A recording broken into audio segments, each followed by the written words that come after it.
remember to scoot over, because if I sit right What were here, you getting? because if I sit right here, I'm completely blown out by light. But when I come over here, I don't look so bad. Baby, you look great in any kind of light. You're so funny. You kill me. Like, haha. Like, I'm here to amuse you. Yep. Trip H, Mrs. Naked Gardner. Hello, hello. So, Homestead in the Highlands, she's been in and out every couple of hours. She has a new lamb. She had a sheep that lambed and had 3. 3? And one of them's not nursing. Well, at least the last I heard wasn't nursing. So, like, every couple of hours, she was having to get up to try and... try to feed it. Yeah, trying to get the mom to take the baby, so... All right, so Mark Krieger, Geeky Gardens, Mimsy's Gardens, Susan Lang, Mrs. Naked Gardener, Trip H, still don't like you, Homestead in the Highlands, Anita, Cecilia, Wanderlust, Homestead, Copper Kettle Farms, TJ, my brother. You still haven't called him, have you? No, we've kind of talked. He kind of let me in behind the screen.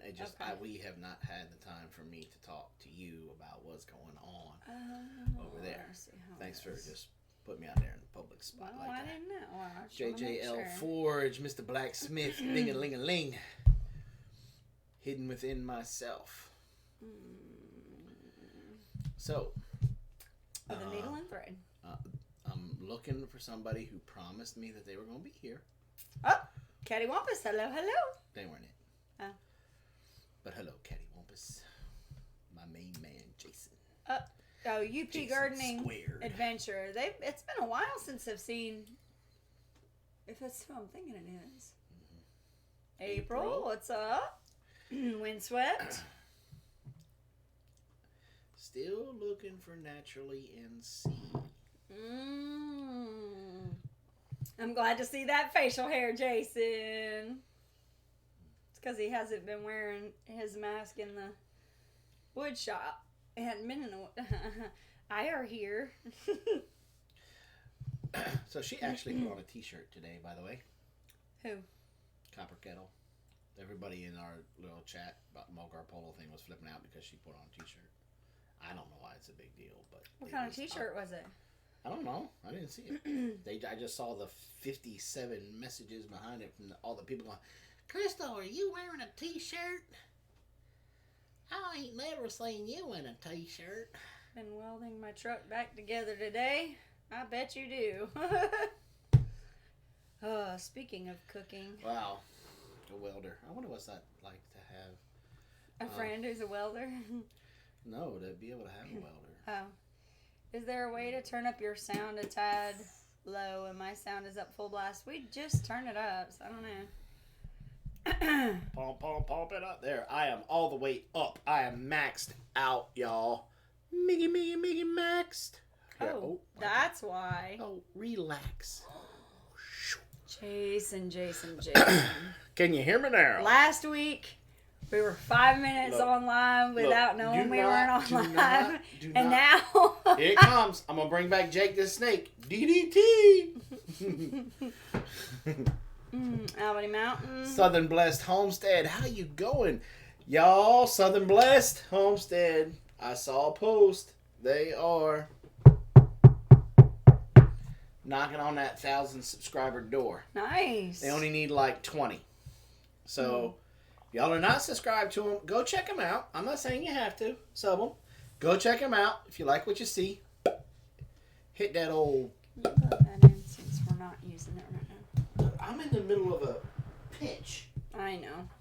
You just completely disrespected Southern Blessed Homestead. You were like... Pfft. No, you just said what you were saying. I was talking to him. Well, you talk a lot. It takes you forever to say something that should only take... Like, you were giving the woman version. You were not giving the man version. Because I do not get to talk that much. I just figured I'd get it all out there. Okay. Uh-oh. Speaking of snakes, I have a story for y'all. Check out whom? Southern Blessed Homestead. Okay, so now I'm extremely curious. Does that mean that Jason ran like a girl on the snake? Or unloaded a clip? I wear a t-shirt in the summer and sweaters in winter. Okay. So she's saying that it's supposed to be summertime? Yeah. She'll respect you right upside the head. Saw a car I didn't recognize on my farm this morning. Went out in shorts, t-shirt, pajama set, and my wellies to find my neighbor and 2 other local farmers here. Whoopsie. Yeah. Oh, Oh, look at yeah, this. don't Look even. at this. Look at this. Don't No. My computer tells My me you computer called. tells me. How many times have we called? Like 6. Shoot. And all of a sudden now you want to act like you recognize the number? Mm-hmm. 2 family. Mm-hmm. I see. I see how it is. I had some very important questions tonight. I was hoping that you were going to help me, and because you didn't answer is the reason why it's only us 2 up in here tonight. Samson Farms, have you figured out who we are? Dorothy's Hobby Farm, welcome. That's a new one, isn't it? Yes. It be hot here, but the wind is blowing the cooler air down to us. Yeah, it's supposed to cool off tonight. He's in California. I know. But It's always hot in California. A lot of hot air. What do you mean? Again. Jason was at work. I was home alone and knitting in my recliner. The power went out and I heard a pop outside. The power was out for 14 hours. Georgia Power came out and said a snake bridged the fuse. Holy crap. Hey, D, what's up? No. Don't, hey, D, what's up? She's late. On the pole and blew it, causing the power to go out. That's crazy. D, that's 25 push-ups for being late. Oh, Mimsy said, don't feel bad, two family. I marked Jason this morning, and he straight up ignored me. He straight up ignore you. Did not ignore you. I answered you.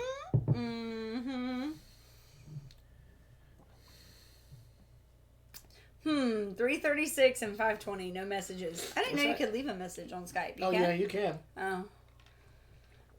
Supposed to thunderstorm the next 3 days. Yeah, that's what I was seeing is we've got storms coming not too long, not too far out.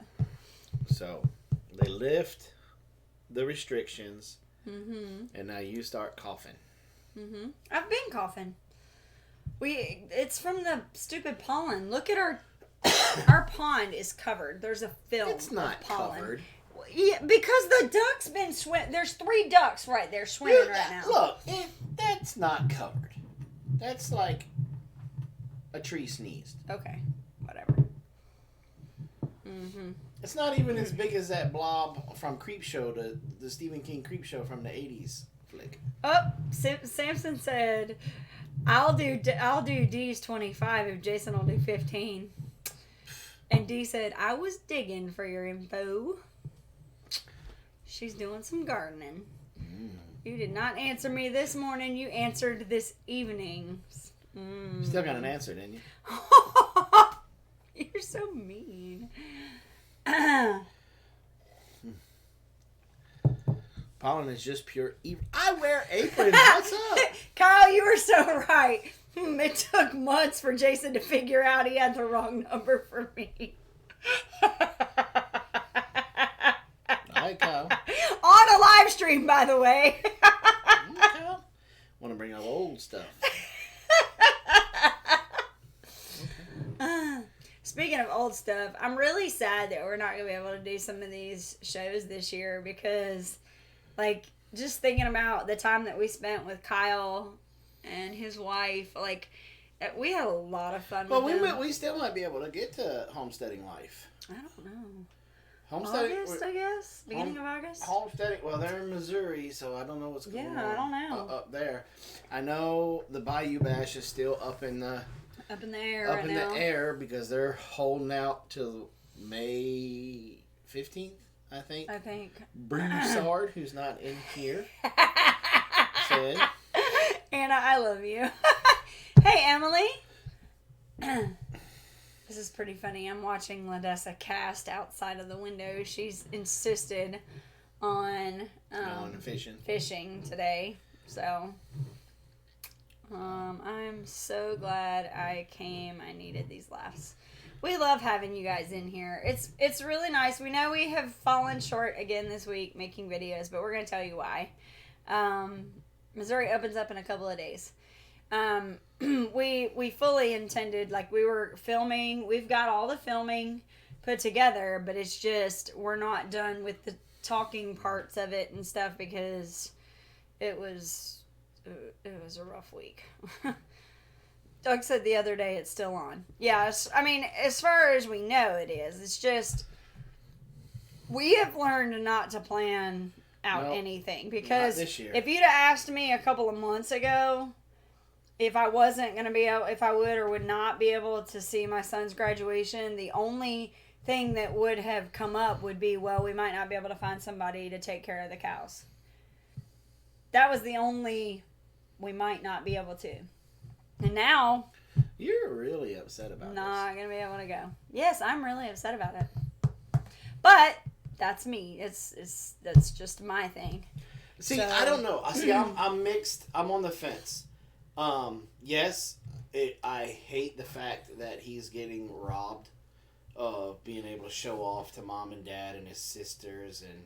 Well, it's just the whole thing. Let me finish.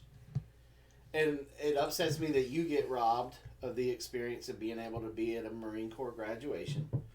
I mean, if you really stop and think about it, I'm being robbed of it too, because this time I get to be in the stands, not down there on the grinder. I'm getting robbed of the family tradition that my family has with Blaze being in the third generation. It was going to be really awesome this year. We got to figure out how we're going to make that up. But I say all of that to say, I might have voluntarily given all of that up just to keep his letters Goldshaw coming in. Oh, yeah. No, absolutely. I will not. And, you gave me a really hard time early on about being able to make the little box that I want to make for him. But now having known all of the really cool communications we've had back and forth, and I'm sure that he's probably had that with a few other people. He's mentioned a couple of people that he's gotten letters from. I believe he's gotten some from Cattywampus. And so, it's cool that there's been all of this. What I really think is the neatest part is that Ladessa, whose handwriting was atrocious months ago, now will sit down and handwrite Blaze a letter, because that was the stipulation. I told her I would buy as many stamps as she wanted, as many envelopes and paper as she wanted. She had to handwrite everything. And she has been, faithfully every week, she sits down and writes him a letter. And sometimes twice a week. And she writes them. And what's really cool, my son was really selfish when he left here. He was a super selfish person. But to see how unselfish he's being, he takes time out of his busy, what's going on right now, and he will physically write her a letter just for her. And he'll address it just to her. And so that's super cool to me that he's taking the time to write her own letter for her to keep. So that's really cool.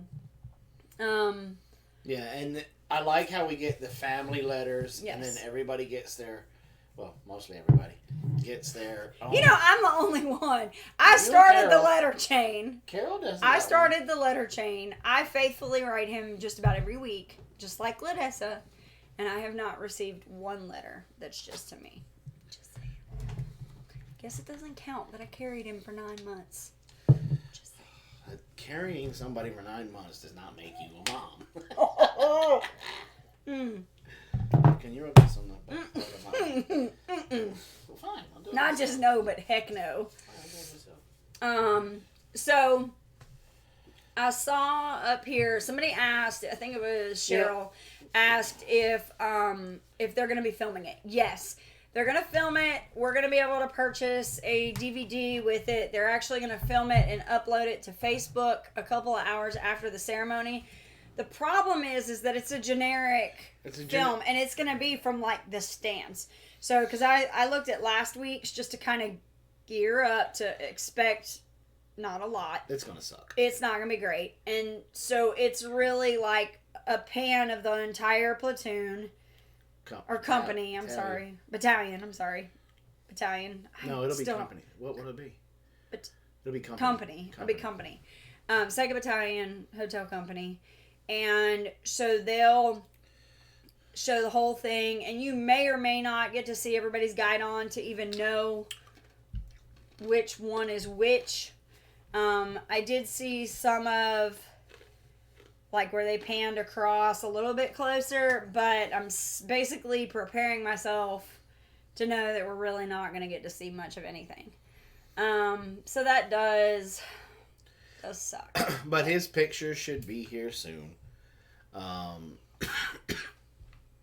which will also be addressed to me.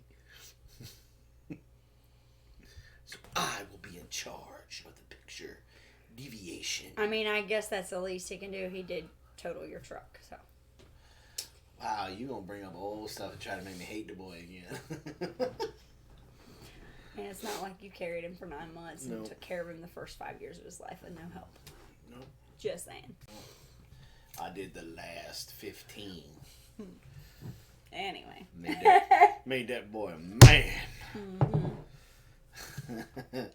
No, but I really have. He is a very good writer. Mm-hmm. Yeah. And his letters are very enjoyable, and they're very detailed, and so you can still see a little bit of his personality in the letters, a little bit of his jackassery. He was telling us about something that happened. And we're like, we know, because he's like, I'm not going to say who. And so... I'm not going to go into detail. And so... That's twice. I would probably give up the graduation. Just to... If I could be guaranteed that I would always get the letters. That's how much I enjoy the letters. I don't know about anybody else here. We do, because there's always a funny story in every one of them. There's always something fun. Mm-hmm. Uh-huh. No, you don't need to chime in. And so the next cool thing is he goes to SOI MCT. Mm-hmm. School of Infantry Marine Combat Training. Yep. He'll be there for, I think, about 2 months. Uh-huh. And that's at Camp Lejeune, or really it's not at Lejeune, it's like Geiger. Yeah, it's Camp Geiger, which is basically Jacksonville, North Carolina, Camp Lejeune. And then straight from there, he leaves and he goes to California. He goes to Monterey, California. All right, good night. And so it may be until Christmas.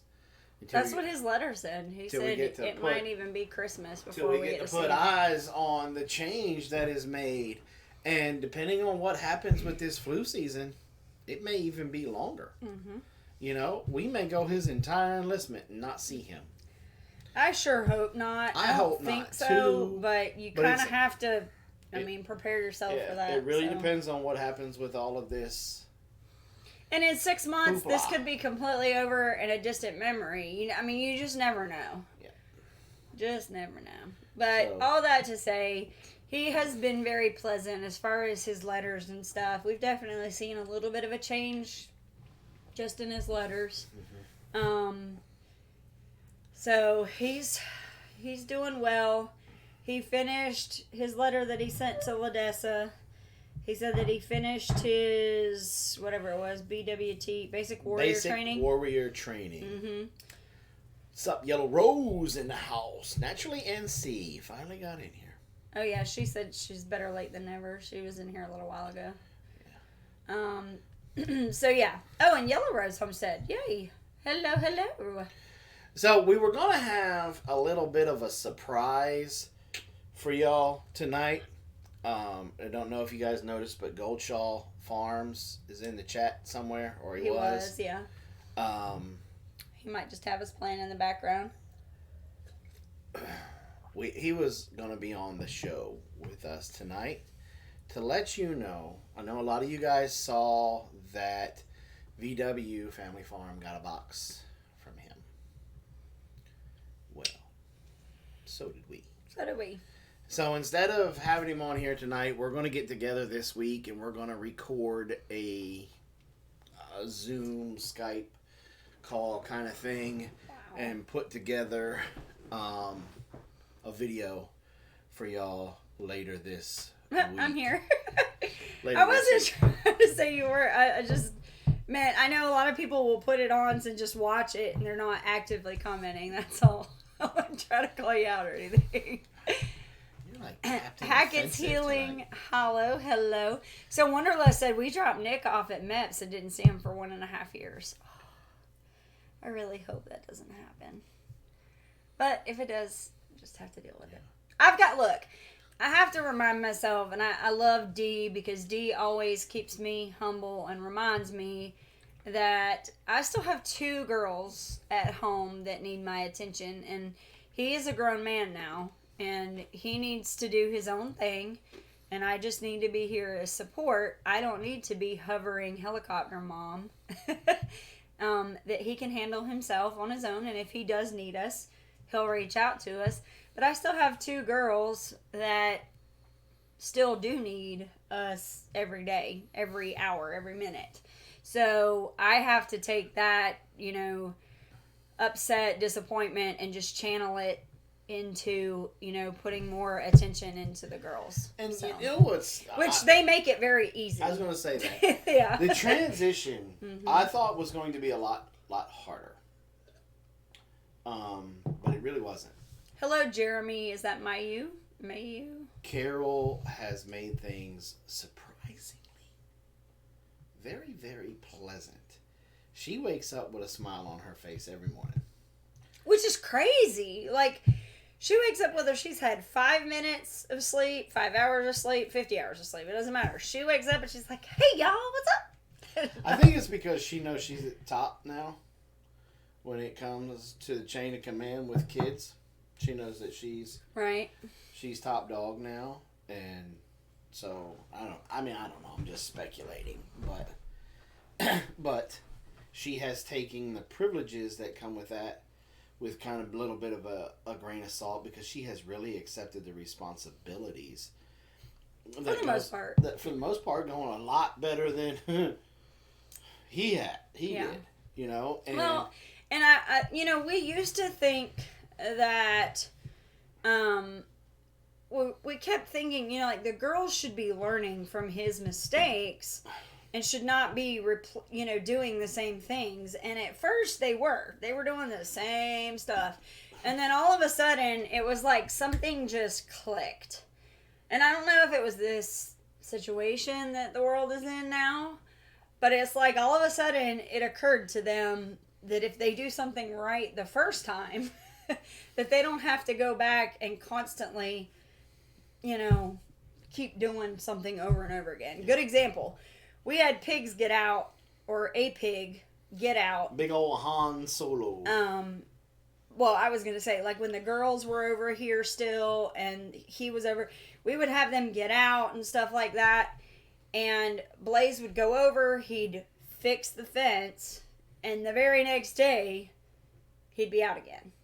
Very next hour. Yeah, and with the girls, the other day, unbeknownst to us, Han got out, and Ladessa and Carol looked at the fence, and they're like, we need to pull this T-post, we need to re-put it in, we need to do this, we need to do that, and Jason was wondering, I think you were wondering where they were or something. They were taking No, I longer. heard the T-post driver the T-post, going, that's and I'm what like, it what was. the crap? Yeah. Because I was in here doing my schoolwork, and they were supposed to be in there doing theirs, and what? Go ahead, I'll read it and in a second. I walked out there, and whammo, there's Carol slamming a T-post down, and I was like, well, what you doing? She's like, Daddy, we got this. Go do your schoolwork. We got this. Yeah. Han got out. We're fixing it. Yep. And I'm like, okay. And so then I came back in here and plopped my big fat butt right there in front of that window right there. I just watched. Yeah. You know, and then they went in and got the impact driver and a bunch of screws and fixed it up. And Han ain't got out since. Hasn't been out since. So Cheryl said, of course Carol's happy. She knows in a couple of years her big brother will have loads of good-looking Marine friends for her. So that's not even funny. Yeah, it is. It's not even funny. Girls have more common sense than lads. I don't know. It's just, there's just a different attitude. It's a totally different attitude than... That's funny. It's a totally different attitude.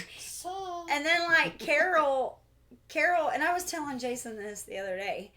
I said, I can't understand how, like, all of a sudden, because she wasn't like this before. And now all of a sudden, like, she'll wake up in the morning and I'll get up and I'll take my bath and then I get dressed. And then if they're not stirring yet, I'll come in and be like, hey, you know, it's time to wake up. And Carol will be like, come cuddle with me. And she's like all sweet. And no, her best thing that she does right now is she pretends like she's a house cat. She pretends she's the family cat. I know this sounds kind of odd, but like... It's extremely odd, but it's funny. She will get up. She's my size, y'all. She's almost as tall, if not taller than me at this point. And she will put her knees on Jason's one leg and her hands on his other leg and arch her back and like put her head up against his shoulder and she'll start purring. Or she'll crawl up on the back of the couch and lay around you. And she's like, I'm the family cat. Purr, purr, I'm the purr, house purr, cat. purr. It's the funniest thing. Or she'll say, Dad, what time is it? And he'll be like, I don't know, oh, it's cuddle time! She'll just like jump on him. That's why we haven't replaced the couch yet. Wait, what? Hey, GDP, what's up? Yeah, so yeah, but the interesting thing is LaDessa has still not quite found her full personality yet. I think she's still kind of like figuring out who she wants to be. And so sometimes she'll try to copy what Carol's doing, and it's like that's not you. Like, you know. But I mean, she has her own niche so far. So we had something very interesting happen on the homestead today. Very interesting, and it was a huge blessing. It's another huge blessing. As y'all know, earlier this week, or really was it last week? No, it was this week. Anyway. What? Daisy spit out... Last week. Daisy spit out a calf. Mm-hmm. Just out of nowhere. I mean, we knew it was coming, but it came a little earlier than we thought. A lot earlier than what we thought. About a week earlier than we thought. And so that was a blessing. And so we've been wrestling all this week trying to get the area for the milking station to go. Well, okay, I'll let you finish that, but there's a lot more to it than wrestling with it for a week. But we'll get back to that. We got the lumber, thought we had a decent spot. We had to bust up some concrete. We poured a slab, which was a nightmare. Okay, the 3.5 cubic foot cement mixer at Harbor Freight is a piece of trash. Don't get it. Don't buy it. One, it'll take you half the day to put the stupid thing together. Because you're going to have to watch the other people that are on YouTube who bought it and put it together. All the neat little tricks and stuff that they got, because some of the bolts don't match up. It's just a nightmare. And I'm mechanically inclined. Right. I can put stuff together. Right. There was many a times it almost winded up in that pond over there. well, we finally got it together. Started mixing concrete, and we didn't even get through pouring that 6x6. And We were it was close. only 4 inches deep. Thank too. goodness we were close. Because if we'd had to do what we did, Oh. that would have been a bad day. And so, anyway. So Well, you were right to have your reservations about that mixer because it's a piece of trash. Anyway. Yeah. And so, we got it poured. Everybody did their handprint in each corner. I posted that on Instagram. If you guys follow us on Instagram, it's a pretty cool picture. And so, tomorrow, we will build the milking station. Believe it or not, in the dark, I was able to miraculously get that slab level and with very few trowel marks in it. I did have like, what, 1 or 2. I don't know. It doesn't matter. Lone Star, what's up? And so I'm upset that I still had a couple of trowel marks in there, but It's concrete. she doesn't get it. But I don't get it. I crossed something off my bucket list. I got my hand in concrete with my little signature or whatever. Never done that before. That was Really? pretty stinking cool. Yeah, I've never done that before. Why don't you share that stuff with me anymore? I got to find out about it on live stream. Oh, that was cool. It That's is. cool. It's really cool. But all that to say, like, that whole thing of getting everything ready, we were supposed to have the milking station done last Sunday. Mm-hmm. And it has taken us all week just to get the site ready to be able to build the stanchion. So if you keep that in mind, that's why we haven't done anything this week. Yeah. We, because it took a day, because in one day we got it busted up and the frame put in. Right. So and then the next day we went and got No, we went that night and got the mixer. no, we bought the. Okay, so what happened is Saturday we looked at it and you were like, or Saturday we went and bought the lumber. That's right. And then that next morning you were like, I don't think we're going to be able to build this on flat surface. That was after the live stream because we were like, oh, we're going to do this and blah, blah, blah. So Sunday morning we go out there to get started on building it. And he's like, we can't, because if we put this on there and she starts to rock, the whole thing's going to go over. Yeah. So we need to put a pad down. And I was like, okay, let's do that. That's cool. So let me break off because you're making some very good points, but we need to, the concrete that was there, looked like it was just washout. Now, if you've ever had a concrete truck come up and they pour you some concrete, they always got to have a spot to do what they call washout, where they wash out the tank, wash out the tray and everything like that. That's basically what it looked like. And there were stones everywhere. Yeah. And so, it was... It's all over it was all over. uneven. That's why we weren't able to use it to be able to get that level, and we had to bust some out. Yeah. So we're like, okay, we'll go get the mixer, we'll go get the bags. So we head to Anderson. We get to Anderson, we're about to pay for the concrete mixer, and they're like, we don't have it. It's in Seneca. So where this should have been like a 45-minute to an hour there, and then a 45-minute to an hour back, well then, instead of being done, we had to go all the way to Seneca, pick one up in Seneca, and then come back. Then we went to go get the concrete, and they had one guy working the entire pro area where they load and unload everything. So we waited like 30 minutes before Jason finally said, screw it, I'll just do it myself. And then had some guy get lippy with him, which I'm so proud of Jason for not being like total smart ass back to him. But anyway, so we get the concrete, we get home. Well, we're spent by that. We were like, it was like 4 or 5 o'clock in the afternoon. Right, and you and I got done putting 80 or 20 bags. Yeah, we had 20 pounds or 20 bags of 80-pound concrete mix. Exactly. So we get home, we're spent, we're done.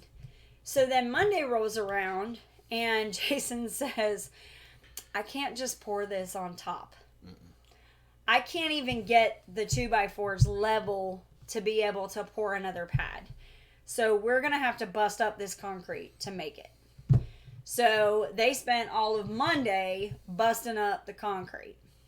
And I'm going to tell you, them girls are some bosses with the sledgehammer. Yeah, there was a couple, the people that I Marco with, I put it on there a couple of times and let them see Carol swinging the sledge, Dessa slinging the mad axe, and I think it was naturally NC. She was like, "Your kids are badasses." Well, even Shayla was even saying, she's like, girls worked hard. Yeah. So, so to fast forward, Jason messages me right before I get off of work, and he's like, how hard would it be to get pizza for dinner? And I was like, y'all have been busting butt all day. I will go get pizza for dinner. So I went and got pizza. Well, then the problem then was we still had...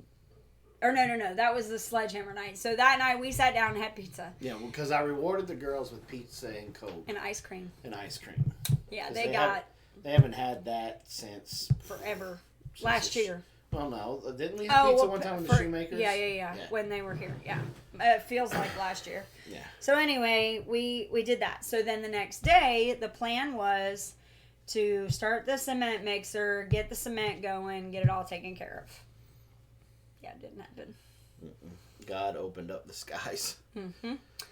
So then Wednesday rolls around, and they started putting the mixer together. We started putting that mixer together at like 8:30, 9 o'clock because we all went out, got the chores done, got them done real fast, and it started at 9.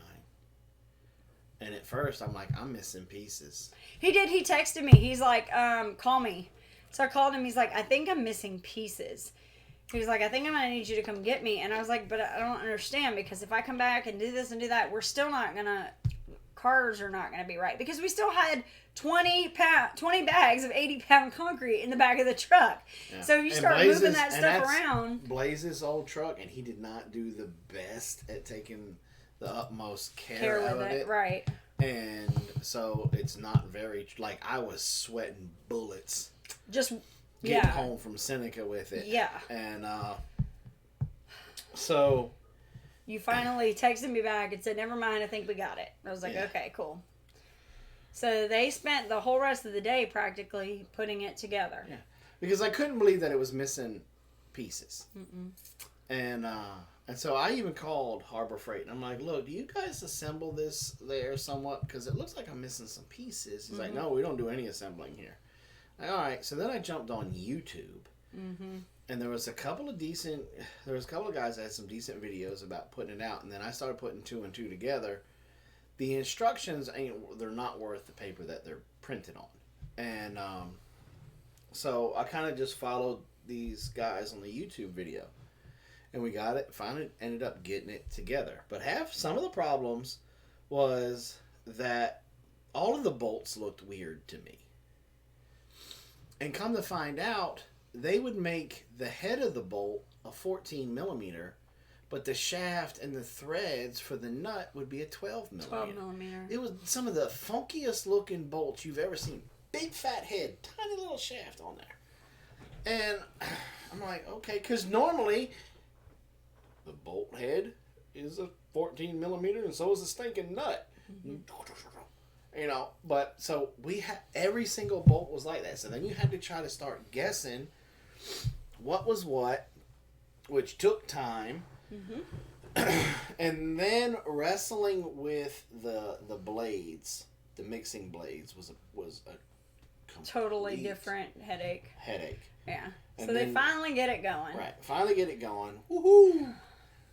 Get it up there. Get it ready to go. And y'all did maybe 1 or 2 bags before I got, or one batch or 2 batches? We got one bag going, and then I don't know if there was something with the way that they painted it or whatever they coated it with, but everything was just sticking hardcore to it. And no matter how much water I'd put in there, I had to stop it, hit it with a trowel, hit it with a hoe. Now, once it got decently lubricated from gallons and gallons of water. But then you had soup. Yeah. So then it was throwing all these cement bags in there. And it would finally get to going, and it would make, it'd mix the concrete rather well. Two families said the instructions were written in a bathroom with automatic lights. I believe that. So anyway, so they got a batch or two poured before I got there.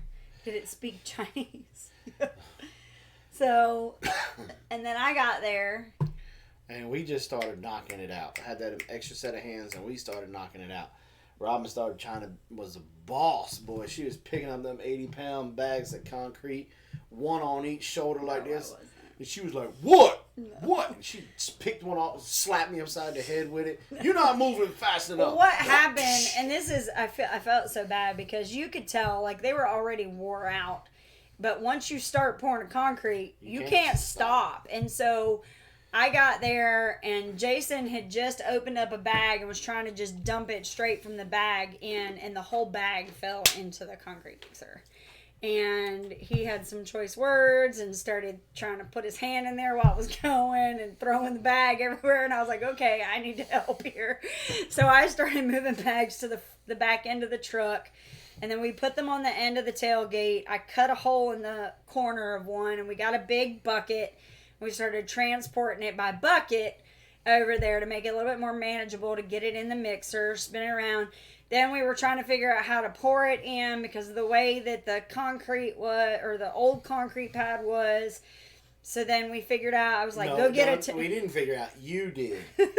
You pulled a genius move right out your booty. You were like, woo! Bow! How's some genius right here? But, so I said, he was like, how are we going to pour this out? Because every time they tried to pour it, it was going outside of the frame. They couldn't get it over. So I'm like, flip the flat tip shovel over and we'll just let it run off of the back. Yeah. And then, with her genius move, she said, Jessica, go over there and get a piece of that tin roof. And it was like, oh, yeah. Yeah, so we got a big long piece of tin roof, and it wasn't the corrugated, it was the flat with the little ripple. And so we put that down and kind of, scooped it up. And it was like a boss. It was just straight down. And I was like, when? And we could move it whichever way we wanted it to go. It's like we was our own dump truck. Yep. So we did all that, got it poured and going, and then we were like 2 bags away. No, we were 4 bags away. 4. Okay. Because we really probably more than that's that, right, because we started hand spinning. Because we had some in there.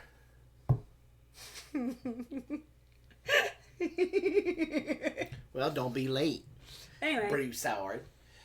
And so we got another batch going, and it's mixing, and we're adding the concrete. Because what I started doing was I would completely rinse it out. Yeah, and that was making it so it wouldn't stick. And I'd have a whole bunch of water in there, and then we would start adding the concrete and spinning it. Yep.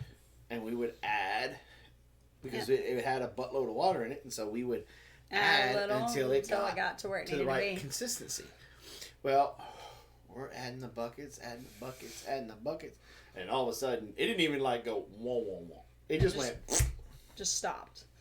Dead. And I'm like, oh. So and it's starting to get dark. Like, we're starting to lose daylight. Like.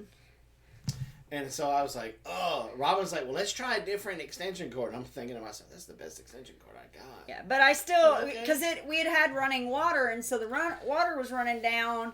And so I didn't know if the water had gotten in the extension cord and had done something and shorted it out. So, of course, you just want to try to make sure you can eliminate it. So we did that. It didn't work. Meanwhile, Jason and Ladessa was a boss. Ladessa's like grabbing it and she's spinning it. She's like, we're just spinning it by hand. Spinning it by hand. Spinning it by hand. Yep. So we got that batch, poured it in. Got it to where it's a good consistency. We had to keep adding concrete. And pour, me and Ladessa were spinning it. Robin's adding it. And we're spinning it. Wet, greasy hands. Whoosh, whoosh. And so we got that one done. Got it poured in. So Robin grabs a 5-gallon bucket. Another genius moment. You act like these are like random things that I don't ever do. Like I never have genius moments. Like You've never poured concrete before, so you. It doesn't matter. It's all about knowing how things work. It doesn't have anything to do with the actual thing. So you're taking this as an insult, and it's well, you're like pull it out of my butt like I never. Anyway. Well, where do genius ideas come from? Right here. Yeah, you pulled it out your butt. Wow. Okay. So anyway, I'm gonna pay for that one later. Mm-hmm. And so. Yeah, so they're still over there struggling, pouring, and doing everything. So we got it poured, and we start to try to move concrete to the corners to make sure the concrete is up to the level, and trying to start to smooth everything out. Well, Robin goes over, gets a bucket, a 5-gallon bucket, puts concrete in it, puts water in it, puts the lid on it, and starts rolling it around. I get it up to the top of because we have a little bit of a natural hill coming from the shop down to the truck. Rolled it up, and then I started kicking it and letting it roll down. It got all the way down the bottom. I pulled the lid open, looked at it, and I was like, that worked. Took it over there. What's up, Mo Homestead? Thanks for coming. So we did a couple of times that way. Yeah. And so we got it in there, and we took a long 3x3 and shimmied it across. Got it smooth that way, and then I tried my best to smooth it out.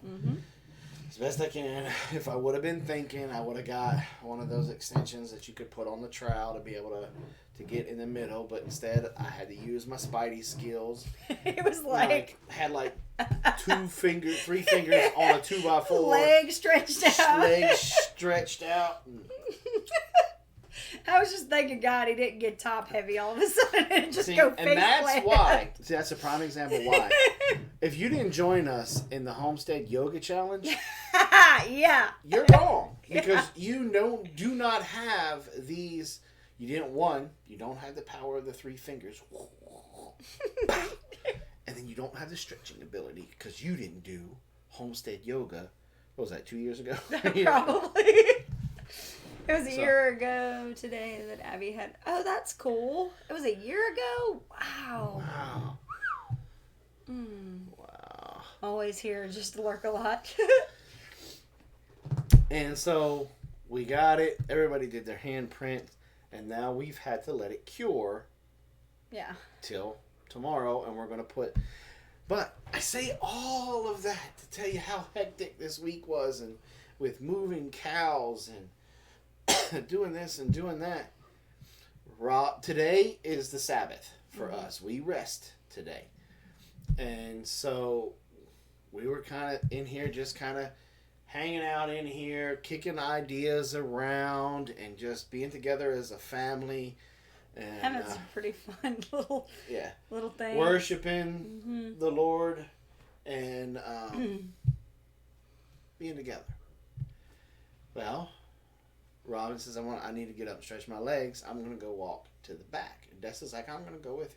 So they come over because we have radios. They came over the radio. And Ladessa was like, I'm going back to the back with Mom. And don't worry, Daddy, because she got her pew-pew. Yeah. And anyway. So Robin took the GoPro. And they moseyed on to the back. And a few minutes later, Robin's calling me, and she's like, we have 2 full-grown bulls back here. And he's like, come again? What? Say again your last? What are you talking about?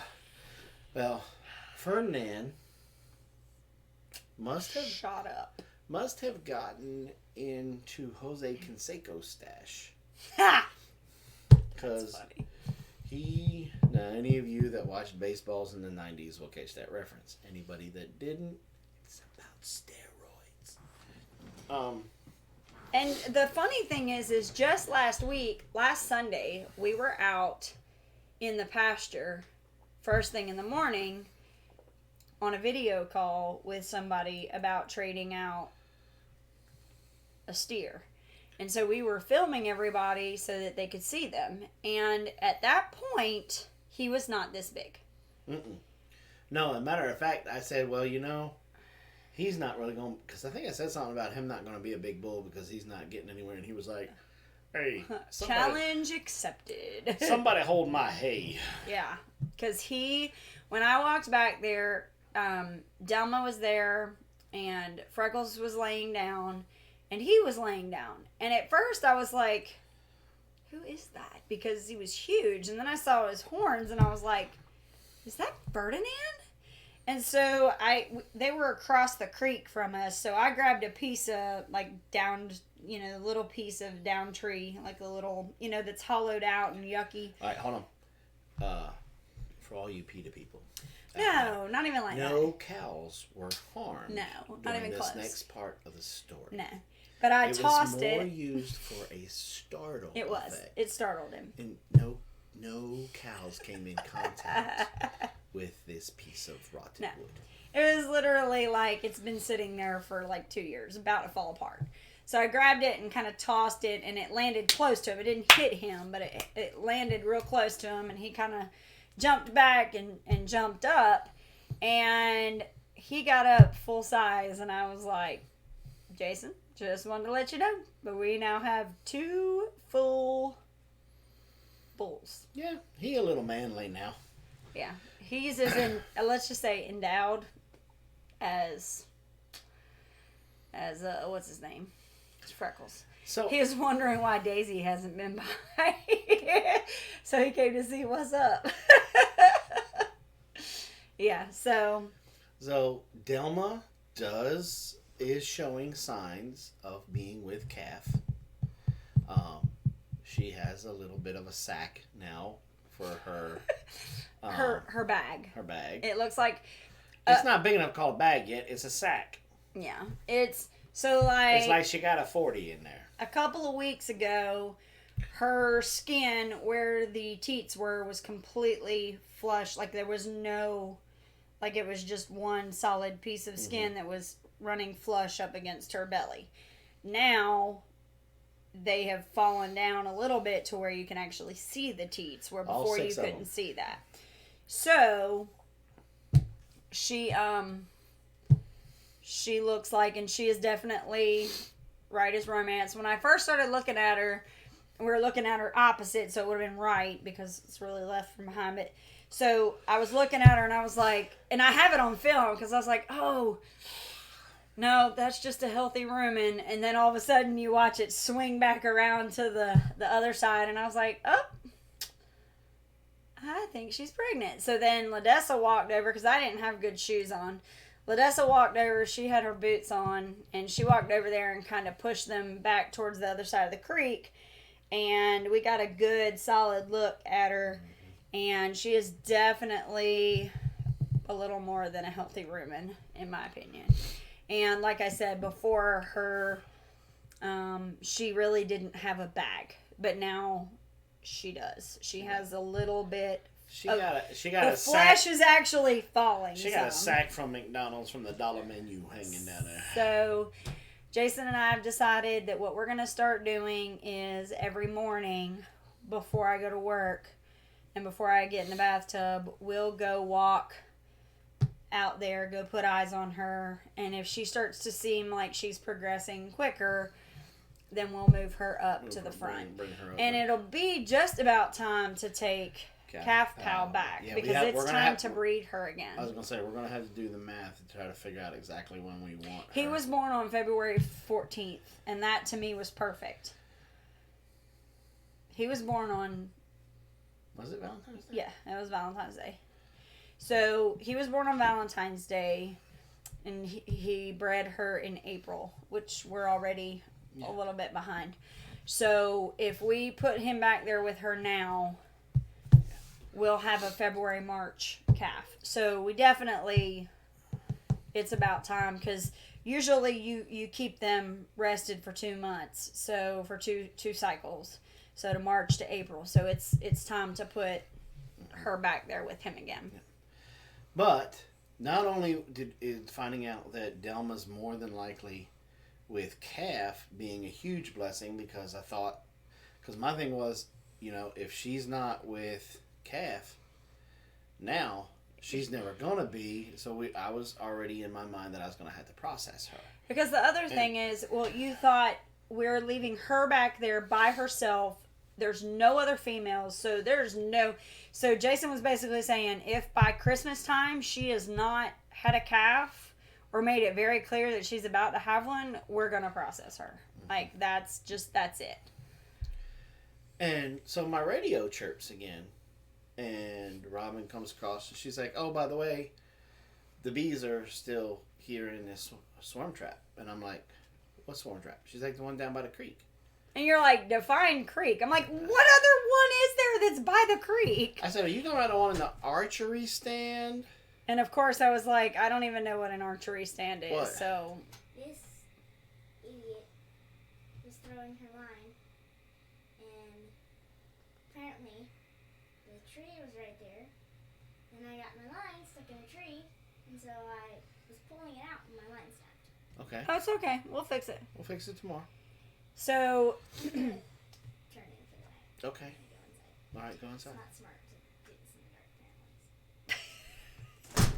she just said it's not smart to do it in the dark, apparently. That's awesome. And so I said, are you talking about in the archery stand? Yeah, and I'm like, I don't even know what an archery stand is. And I was like, it's not the one by the beaver dam. It's not the one up at the top of the hill. It's the one down at the bottom. see, the one right at the by top creek. of the hill is I know, we'd already gone. pulled that. Yeah. So I was like, it's the one that's down by the creek. And he's like, but we didn't have any bees. in Yeah, I that said, one." we didn't have any bees in that one. I was like, oh, that's right. The last time we were down there, you were talking about how some birds were Was trying like to a get in squirrel there. was Yeah, or a chewing on squirrel it. was trying to get Yeah. into it. Yeah. And Anyway. Dessa come across, she's like, yes, Daddy, in the archery stand. Mm-hmm. I was like, that's a new swarm of bees. Mm-hmm. So, So you know, not only that. y'all were making fun of me because I let my friend leave his swarm traps up in a tree for a year. Your friend. And we pulled, because we had 4 of them out there. Mm-hmm. 2 of them, 1, 2, 3, 4, yeah. 2 of them, or really 3 of them at one time had swarms, but the one didn't make it over winter. Right. But we were able to harvest all of that honey and all of that wax. Mm-hmm. And I didn't put that one back out. And I should have. Mm-hmm. But I didn't. So I now have 3 swarm traps that I need to get down this at the latest next week. Yeah, they have To to get be them down and get them in because they're going to be Langstrom heavy. hives. Yeah. I mean, at least the 2 are going to be heavy. The one that's up here in the oak tree, and then the one That's down by the beaver dam. Beaver Dam. Yeah, those are One going to be that's heavy. on the climber stand. Yeah. Yeah. So those are going to be not so fun to get down. Yeah. But we're going to get through it. Mm-hmm. We'll get them down. And And then we've got to figure out where we're going to put the apiary. Like, we still haven't really decided on that. And then another thing that we've got to figure out is we have all these wonderful cuttings of elderberry that are ready to plant, but we still haven't decided exactly where we want to put them. And part of that is because we have been redneck mowing our pasture. Like, instead of taking a tractor and wasting gas, we have been rotating the cows all over the pasture. And so what we decided to do was kind of like we were making the stuff. We're making the well, that's cool. Thank you. thank you, Ron Bear. Ron Bear, Ron maybe? Bear. So we were running the electric fence up close to where we had the trees, but not too far. And so now it's like, well, I don't want to put the elderberries up anywhere if we're going to have to navigate around them too, because we are certainly mowing our pasture with cows. With cows. And one of the other things that we're doing now, like our front lawn. You guys know last year we did the Grow Food Not Lawns Mm-hmm. project.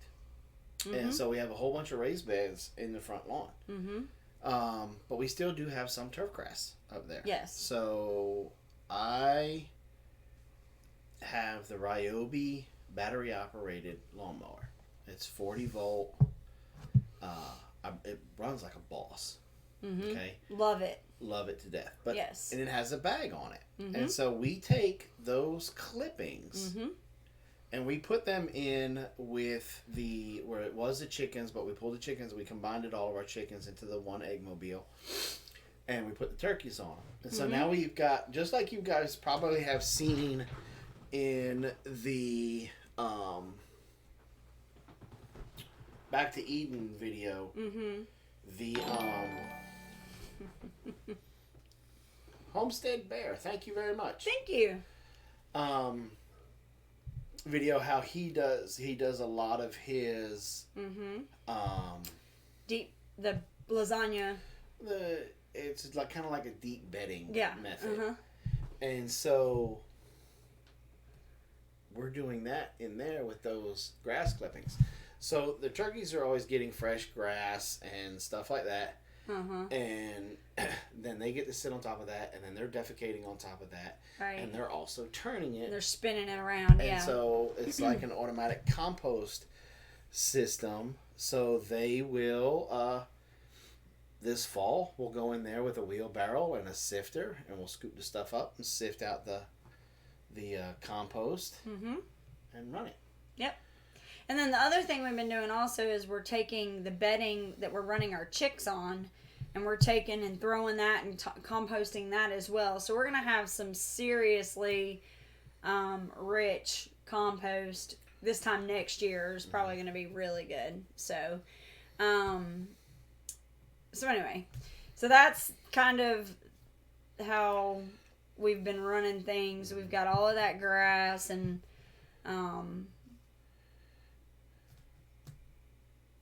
be able to take all of that and reuse it instead of it being like putting bags and taking out to, to put out for the trash or whatever for people to collect. So, the other thing we have to get done this week, we got to move. Are we taking the female pig to him, or are we taking him to the, well, we got to take, So it's time to start breeding our breeder pigs again. Yep. So we separated the male from the females. And so the last time that he got out, he figured out where they are. And so now it's time for us to take one of them over to him, and we'll leave them for what, a month? Well, it really depends. I mean, if we put like Leia in there and right away they're like, let's get it on. Right. And they do the deed, and we're pretty sure that it takes. We'll probably let her stay in there a couple of hours because he'll probably hit it a couple of times. And then I'm just going to pull her right back out. And then I'll bring her back down here to the female pen. I'll let her stay in there for a month and a half, probably 2 months. Maybe even 2.5 months. Because pigs are 3 months, 3 weeks, 3 days, like clockwork. Right. You set your clock by it. 3 months, 3 weeks, 3 days. Right. And then we'll bring her up here to the birthing nursery. And boom. Yeah. Then she'll throw whatever she's going to throw. And then she'll stay with them for about 8 to 10 weeks. And then she will go back to the girl pen. And the young ones will stay up here. Right. Do we have any of the magic pigs left? No. No. We gave those to, we bartered with Cattywampus for those. Yes. So.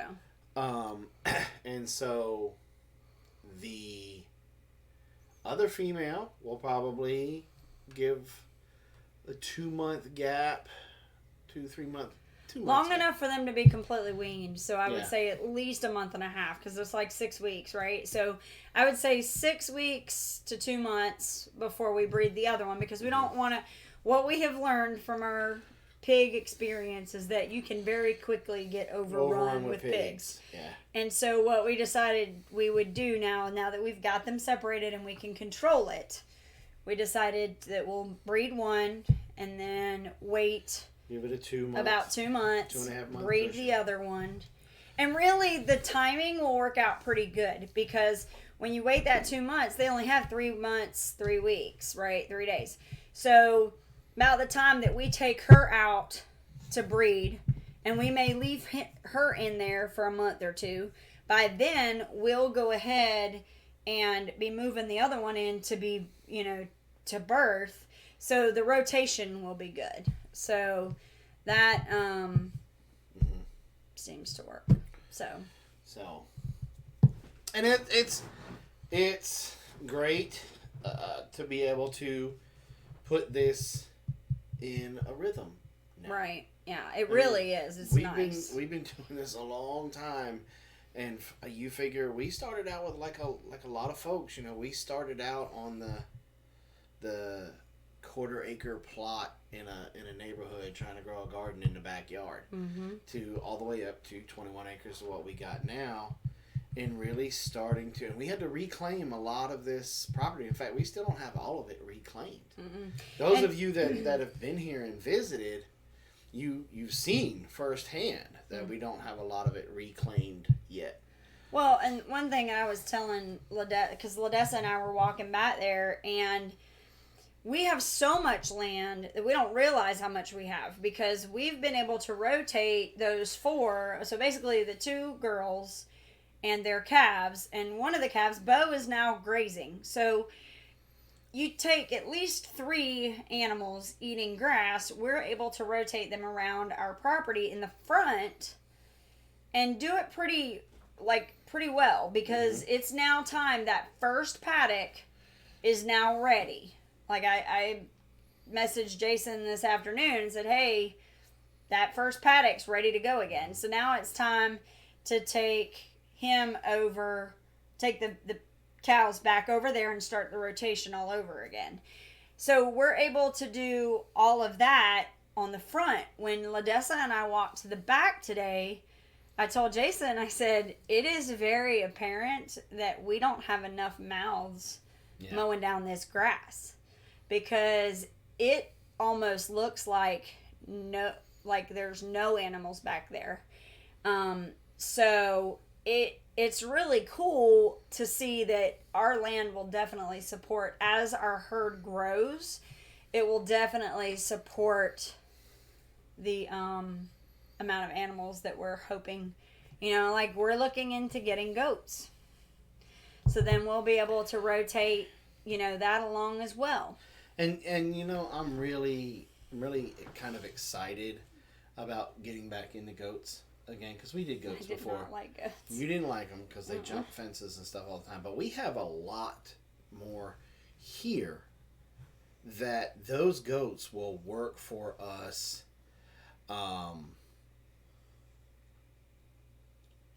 Here over time than they would at any of our old properties, because that's one thing. Your charcuterie pigs that you won't let me touch until they're 2 years old. Right. I have been making those guys work. Oh, yeah, definitely. They have cleaned up some areas for us that would taken weeks, months to clean up. And they've gone in there like a boss, just the 2 of them. And within a week or so, or 2 or 3, they've cleaned up the whole area, where all we have to do is go in there and get rid of the privet and the other trees. Now, when the goats come, we could literally follow the pigs. I think it would be the other way around. Wouldn't you want to put the goats in first to kind of knock down the privet and everything, and then bring the pigs in behind them to uproot everything? Well, I mean, you could probably go either or, because the thing about letting the pigs go in first is they're going to take out all of the ivy and the briars. Right. And they're going to take it all up by the roots, and they're going to root all of that and blah, blah, blah. And then you bring the goats in, and then they'll just completely feast on all the stuff that's then pushed eye level, over, and then what they can stand up and push over. And so it doesn't cost us anything to feed them when you do it that way, because you want them to you want them to feast on everything that's there. Yeah. Right. And that's what we've been doing. Like we basically put them over there, and because I want an outdoor kitchen, and so we put them out there on that side, and what we're doing is they've already cleared. I don't know if you saw, but like if you go down by where Han is, that whole side there is already completely tore up. So now they're really focusing on this ivy and privet and all of that stuff. And so all of that is they're pulling it up, eating the roots and doing all of that. So in another, week, 2 maybe? I'm going to give them a while because I really want them to just, I hate ivy. And because some ivy, kudzu, has a little bit of a purpose. You can take the root of kudzu and you can turn it into a flour kind of thing to be able to make tortillas or pancakes or whatever you want. And you can also take the leaves and make chips. Okay, but regular ivy, there's really not much use for it. And so, I don't even know why people plant it. Like, well, I mean, it's a decent ground cover if you can keep it in check. I guess. I don't. You know. Because to me, all it is a hiding place for snakes. Snakes and rats. And I can't deal with that. So. And so I really want them to just tear it up. Tear it up and completely wreck it. Right. Flip that ground over. Because that was one thing with the American guinea hogs that we had before we traded them. They did that to the front part up here where we had a bunch of ivy, and they ain't even back. And the thing was with them, we had so many of them, it only took them like 3 days. Yeah. But these guys, there's just 2 of them. And what's funny is, like, by mid-morning, like, they'll get up and they start tilling around and doing everything. And by mid-morning, they're, like, sacked out. Yeah. They're like, we're full. We're full. So then they'll chill till about 2, 3 o'clock. And they'll, go in and do all that. And so, anyway. So that's kind of cool. So that's the overall plan. We're hoping. So right now we're at 10. Ladessa and I were talking. We're at 10 cows or 10 bovine, and we'll be at 11 if Delma throws a calf. Yeah. Which pretty certain it will be another bull calf. So we'll just kind of, And that's fine. I'm happy with getting bull calves. We'll castrate them, turn them into steers. We offer them up as cow shares where people can come in and buy half the cow, quarter of the cow. Or barter. Oh, last night the bunnies ate my new 8-inch corn plant seedlings. Yeah, that's I'll tell you one thing that kind of worried me. I have been noticing every morning now my ring will go off, and I was thinking that it was one of the kids, but it's the ducks. Every morning they have this routine where they weave through, and I did not realize this, y'all, but we have like 40 raised beds in our front yard. Like I was telling Jason this morning, we have like 40, and it's going around. They go around and they weave in and out all of the beds. And I told Ladessa, I said, I'm telling you right now, if I see any of them go towards any of my seedlings, I'm going to shoot them, and we will have duck for dinner. Like, and I'm okay. I am okay with that. But they're not. They're literally walking around, and they go at the base of the bed, and they snip around the base of the bed where a bunch of the bugs are. And so they're basically keeping, because I saw a lot of ladybugs this afternoon, and that's what they were going after. They're tagging the ladybugs. They're getting them all. So that's kind of neat. That's now become my pest control. They're taking care of it. We've got 12 new babies. So hopefully they will learn from their predecessors, and we'll have 12 more that'll run around and eat bugs too. Well, we got guineas coming and more turkeys coming, and then of course more meat birds coming. Yeah, so we're about to really start hitting the ground running. So we're wide. Yeah, we are definitely wide open. So we have 21 acres. We have 21 acres, and we try to do our absolute best to live completely off of it. Yeah, and so Goldshaw was saying, and Cheryl was saying too, ducks eat any bugs but not the plants. Ducks are awesome. Ducks are great for gardens, especially if you keep them moving and don't let them stay in one spot for too long. Yeah. So that's the thing is like they usually just have a run of the whole property. And so we've really just kind of let them be. But in the process, we've also had them go down into the pond below us and the pond above us and down the beaver dam. And so we feel like we've populated half of Elbert County with Muscovy ducks over the years. But now we're kind of deciding that I think what we're going to do is we're going to actually build an enclosure just for ducks. We may have a couple that still run around, just like we have a rooster that kind of runs around the property. And well, the thing is, with the ducks that we got right now are Muscovies. We'll probably always let the Muscovies run because they are excellent at pest control. And when I mean pest control, I'm talking about mosquitoes. Mosquitoes specifically. And you know when they're on one because they will almost kind of like flatten out their entire body and their neck stretches out as far as it'll go and they just hone in on it and then whammo, they're on it. They're a very great duck. And City Girl Country Heart asked, is Muscovy duck good when it cooked? Oh my word. It's similar to a filet mignon, in my opinion. The breast meat is it's nice and red looking, and it is fantastic. Yeah. We've only eaten one. That's because I killed him on accident. Caught him in a trap.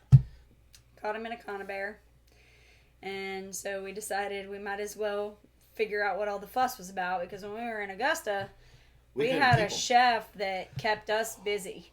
Like, he would buy them from us like live weight. And so we loved them. And the other thing about Muscovies that's pretty cool is they don't quack. They're not a quacking duck. They hiss. But they sound like a dog. Yes, but they do. If you have a few males, which we do, we have quite a few males on this property, and they will get to, because they're all brothers. They've all come from the same, at one point, had come from the same dad. And so now it's like they fight with each other all the time.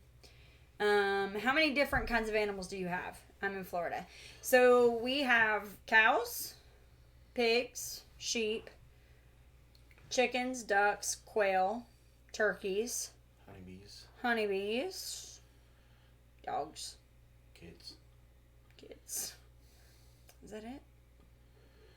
Cows, pigs, chickens, turkeys, quail, ducks, goose. We have a goose. Yeah. So, and then the other question was, hey, have you ever had any experience with chickens with splayed legs? Mine got too old. I'm not sure it can be fixed. The other chicks are pecking their feathers out. Right, so when they're very young, you can actually, it's a corrective thing where you would put their feet together, and you can use, like, some people use like a Band-Aid, or they'll use a small piece of like surgical tape or something like that, and you put them where they're supposed to be, and you just kind of wrap them together, so it's kind of like a splint kind of thing, and they'll grow kind of, in the right fashion. If the chicks are pecking the other chick, you're gonna have a dead chick eventually. Yeah. Because they will pick on a weakling. Yeah, we got turtles in the pond, fish in the pond. Yeah. Let's see. Yeah, we do have turtles.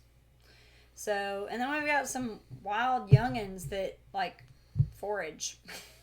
Yeah. Like Ladessa. We do have. Ladessa's in heaven right now. Yeah.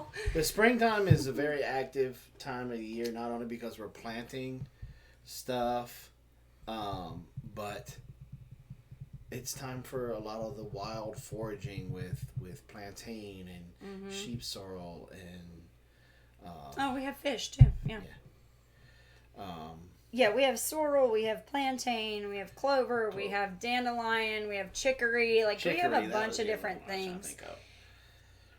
And to the point where, a lot of the times, we don't really have to feed our girls lunch because they're out there foraging.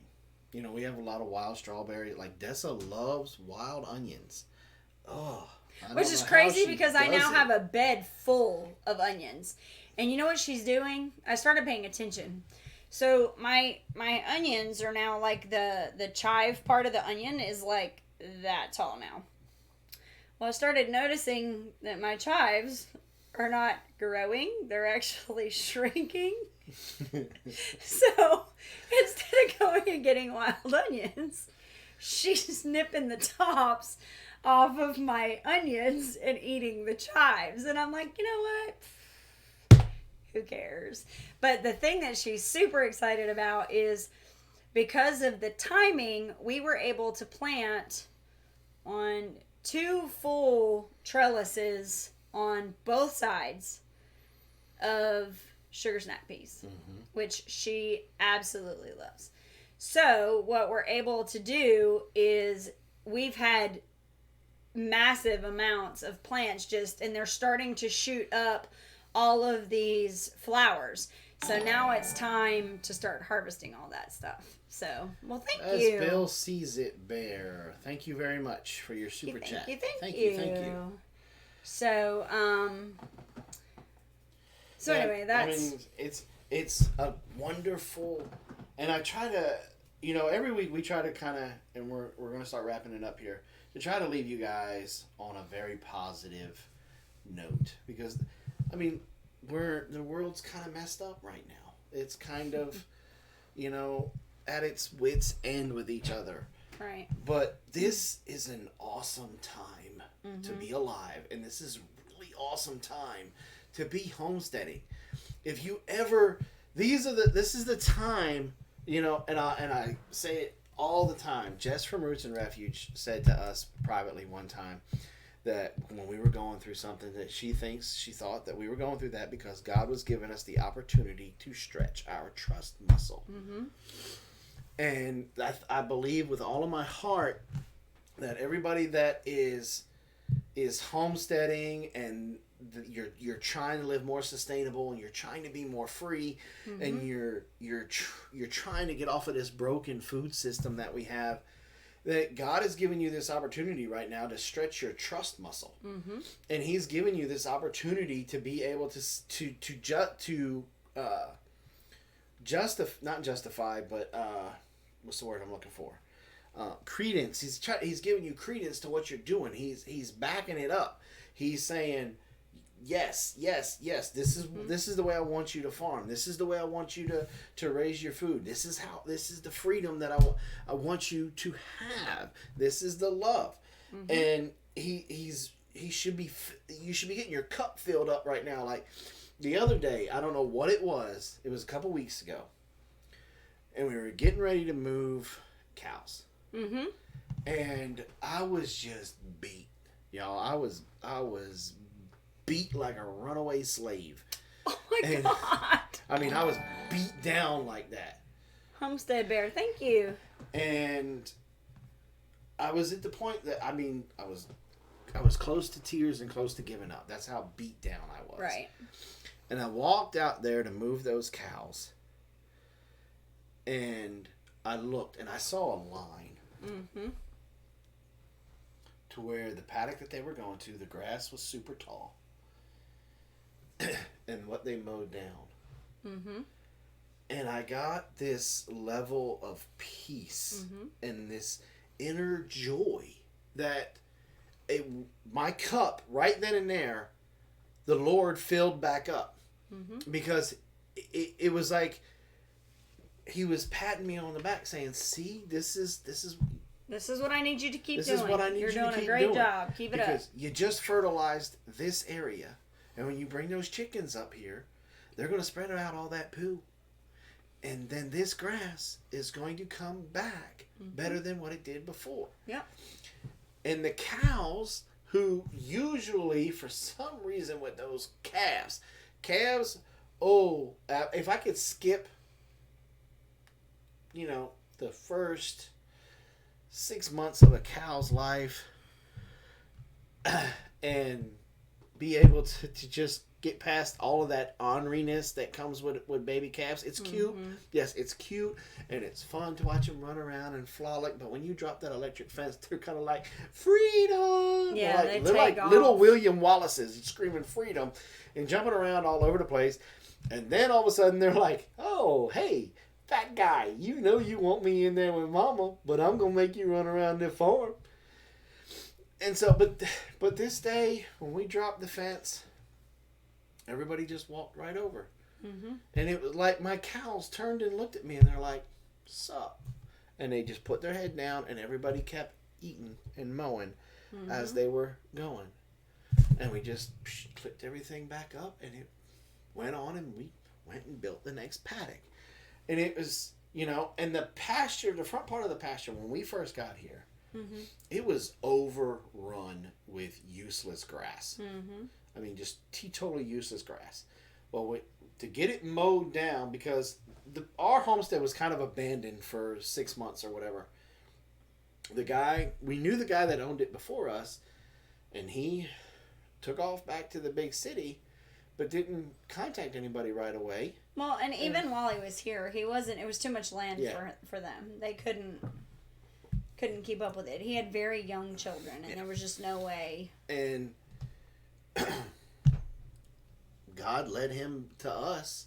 We came up here, helped him butcher a pig one time, and and helped him through a lot of stuff. Yep. And so God put it on his heart to call us. He called us, and he offered us this place of what he owed on it, and that's what we paid for it. Yeah. And but we had a lot of work to do, a lot of reclaiming. And so when we first got here, we threw the cows up there to the front. Yeah. And let them mow everything down, what they could, and what they didn't like, they stomped down and all that. And then we threw the pigs up there, y'all. And the pigs tore it up. Now, up there, we've got a tremendous amount of clover, plantain, Red clover, Alice clover, sorrel. Yeah, and we didn't plant anything. A thing.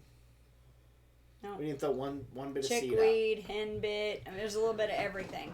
But the other thing too is that a lot of people look at that and want to spray their yard. Mm-hmm. I look at it as a smorgasbord for my cows. Yeah. So. Wherever you are in your homestead journey, whether you're Lone Star living and you're in an apartment, or Mama Z in an apartment, Mama Z's got a beautiful patio garden full of tomatoes, all kinds of fun stuff. Go look. She does great cooking videos, and she shows it. At least she shows it to us in the Marco Polo group. But she has a beautiful patio garden, so it can be done. Yep. And whether you're in a neighborhood, on our Amazon store link, there is a book that we highlighted last year. And it shows you how to kind of plant food in your front yard with an HOA. And to make it look nice. And makes it look nice, and nobody knows. Till you start having tomatoes coming out and stuff. And so there's ways to do it. And I think that this virus is going to make HOAs backpedal when it comes to gardens. Yeah. But you can. She's got jalapenos growing now too. Awesome. You can do this. You can enjoy that freedom. Certainly. And I know it's a little bit frustrating because there's a lot of folks out there that are panic buying seeds, and they're panic buying chickens, and they're panic buying this and that, and that's okay. Speaking of that, remind me. Because if one of those people reaches out to any one of you homesteaders out there and says, help. I bought all these seeds. I don't know what to do with them. You gotta help them. I'll give you a good example. My cousin. My cousin, for the last several years, always thought that what I was doing was interesting, but looked at it as nothing I'll ever do. Yeah. And so when all of this stuff started happening, well, actually before that, I went to, my grandmother passed away, and so I went to a funeral. We flew up there, and she and I got to spend a good bit of time together. And so I started showing her pictures of our garden and a bunch of the other things that we were doing, and didn't really think anything of it. And so then last week I get a message, a couple weeks ago, she messages me and says, hey, might need to pick your brain about this homeschool stuff. And I was like, what? You pay for private school. You're telling me that they're not doing something for... Well, it's just... I just don't feel like they're getting much out of it. And I was like, okay, well, I can help you with that. So I just left it alone.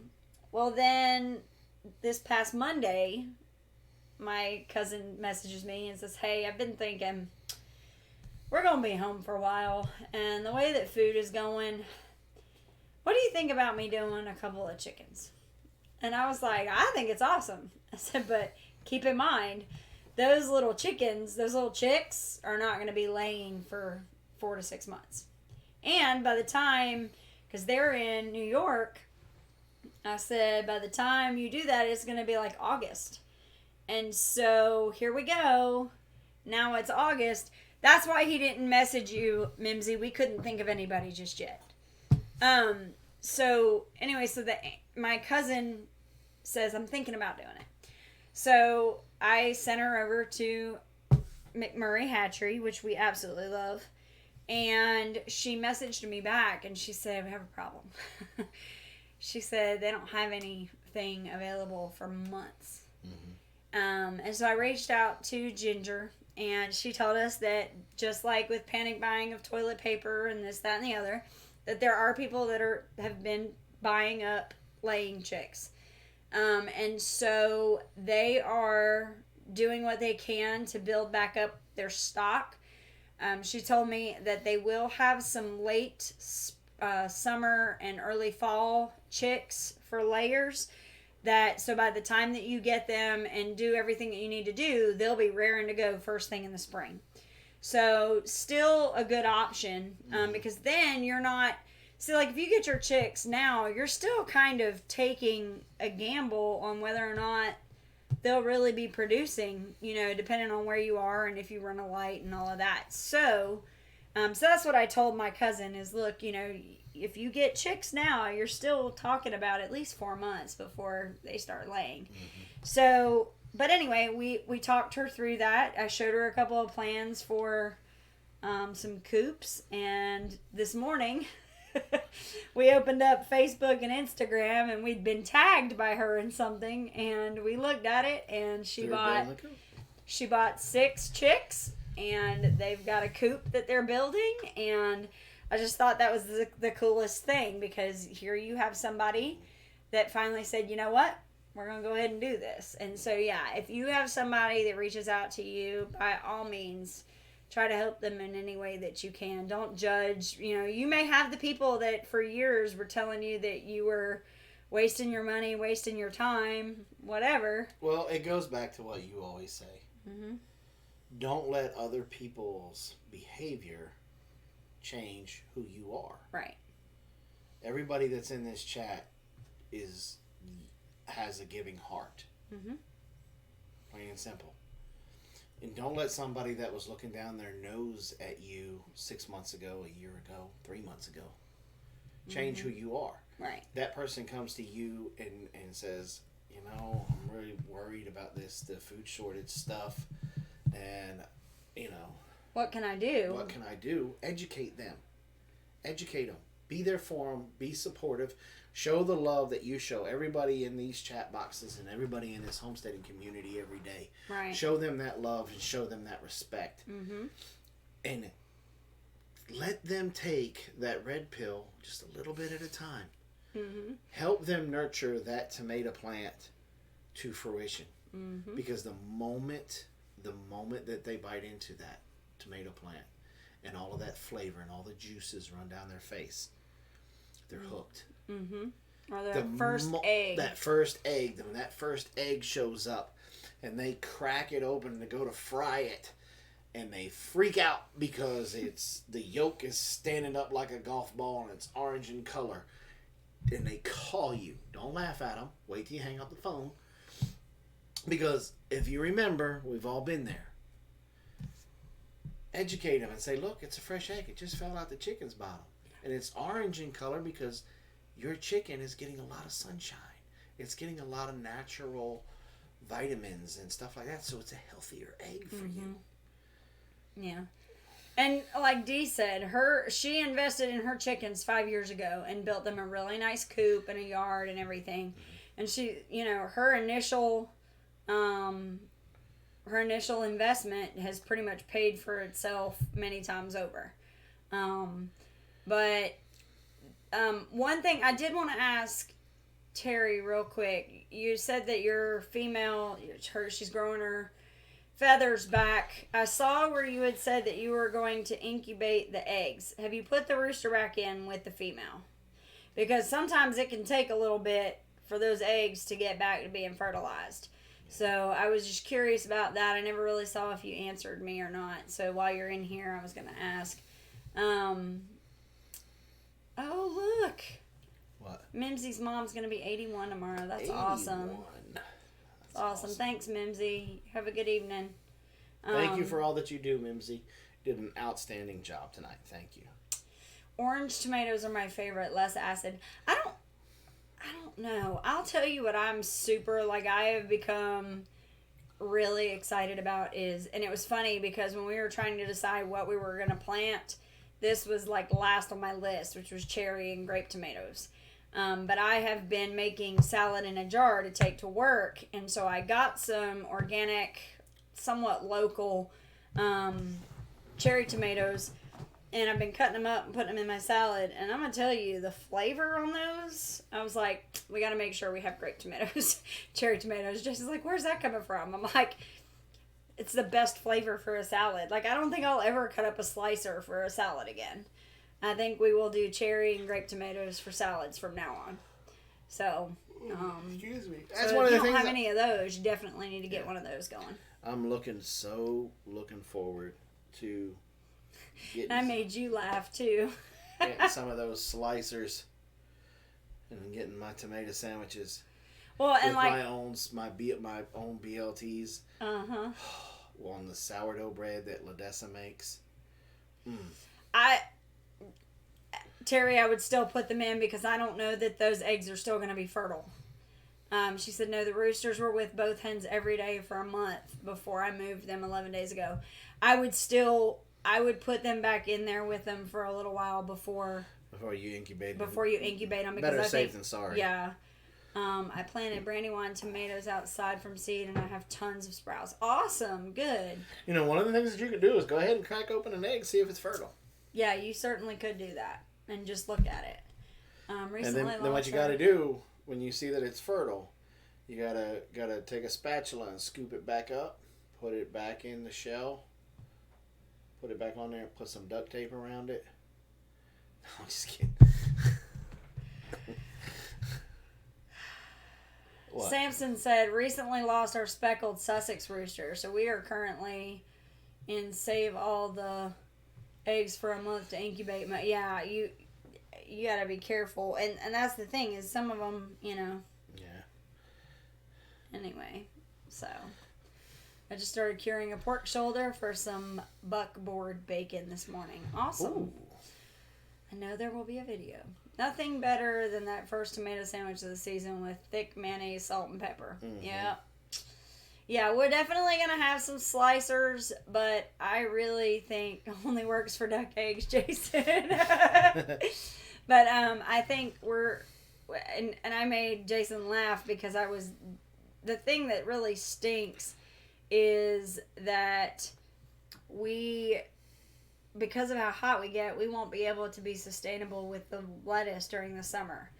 So I told Jason, I said, I am going to start growing lettuce in the house. We're successfully growing, and I say Ladessa is successfully growing tomatoes and peppers in the house. Her cucumbers, not so much, but I think it's because of where the placement is. They're not getting enough sunlight during the day. But, okay, well, good. So I think what I'm going to do is move that plant outside at some point and put a bed full of lettuce in the window so we can have lettuce during the summer, because the inside of the house will get to like 70, 68, somewhere around in there. So it'll be perfect. At the hottest part, even when we're not in here, it may hit 80 in the house. Yeah, but it won't be like 100. No. So it will be much better for us to grow the lettuce in there, in the house, and then that way we'll still be able to have salad. So, yeah. You know, we tried Malabar spinach. It just didn't do very well. But yeah, all of our leafy stuff is really starting to take off. It's like it's one last oomph before it gets too hot. Mm-hmm. So I've got a lot of spinach, a lot of what's it called? Swiss chard. So, all right, well, we're going to go ahead and call it a night. Want to say thank you to all of our moderators. You guys have done another awesome job once again. Most of our moderators do have channels as well. Samson's Farm, Trip H. April doesn't have a channel. No. But Mimsy's Gardens does. Two Family. Mm-hmm.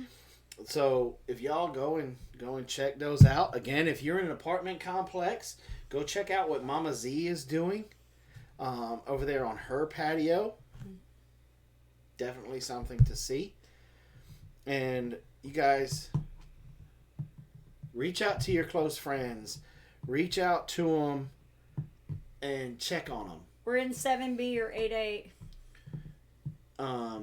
And don't turn the news off. Mm-hmm. Turn it off, because they're lying to you. Okay? Because just the other day, and then I'm going to end this. Just the other day, when Georgia decided to open up Earlier than everybody else, all of a sudden, Georgia was one of the worst hit states. Which is not true. Whole thing, which is not true. I mean, I had 3 cases in my county for the longest time. I think I'm up to 5 now. We have like 20 something, but it's because of the jail. Because of the jail. Yeah. You know, and so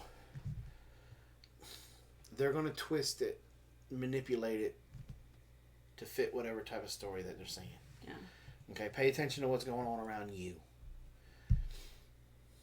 Turn off the news. Get outside. Get some of that vitamin D. Plant something. If this is your first time homeschooling, get those youngins outside and get them planting. It's science class. It's math class. Yep. If you make them keep a notebook about it, you got English class. So think outside the box. Unschool yourself. You can even do history. You can talk about especially if you get heirloom seeds. Mm-hmm. You know, because some of these seeds that we got from Baker Creek trace back all the way to Thomas Jefferson's farm, George Washington's farm. Yeah, we're not all open. Yeah, I know, and that's what killed me. Yeah. But yeah, so definitely if you have Mama T, I'm sad you're coming in at the end, but you definitely have to unschool yourself. You have to stop thinking that you have to do it the way that a public school system does. You really don't. You really don't. Because at the end of the day, what is the main goal of school? To learn. Right? To learn. To so educate if you your can kids. Educate your children. Here is the perfect opportunity to teach your children stuff that they're not even getting in homeschool. Mm-hmm. Or not getting in public school. You can teach them how to do their own laundry. You can teach them how to cook, how to do a budget, how to balance a checkbook, or not really a checkbook anymore, but their bank account, how to do all of these things, and you can combine so many other classes in with that. Mm-hmm. Yeah, that was the thing that we had to start realizing is that when you're doing, there's something called unit studies, where you can take something and you can do a math aspect to it. You can do a history lesson. You can do a science lesson. All of these different things. Things that we think are mundane as adults are not. These kids have to learn this stuff, right? It's not something that they just come out of the womb going, I know how to tie my shoe. You have to teach them, right? So, like Jason was talking about with planting, With math, it can be as simple as if you have a young child that's learning to count, they can count seed. If your child's a little bit older, it can be about measurements, how far apart they can be, fractions. There's so many different things. Let them cook lunch. Let them follow directions. They have to measure stuff. Square foot gardening, make them figure that out. Yeah. That's algebra. Yeah. So, so that's the thing. It's like there are so many different opportunities. And Jason and I are, one more last thing. We were watching, again, on the news. They keep bad-mouthing how people are having to homeschool their kids and that they're stressing out because they're trying to keep up with what the public schools would require them to do.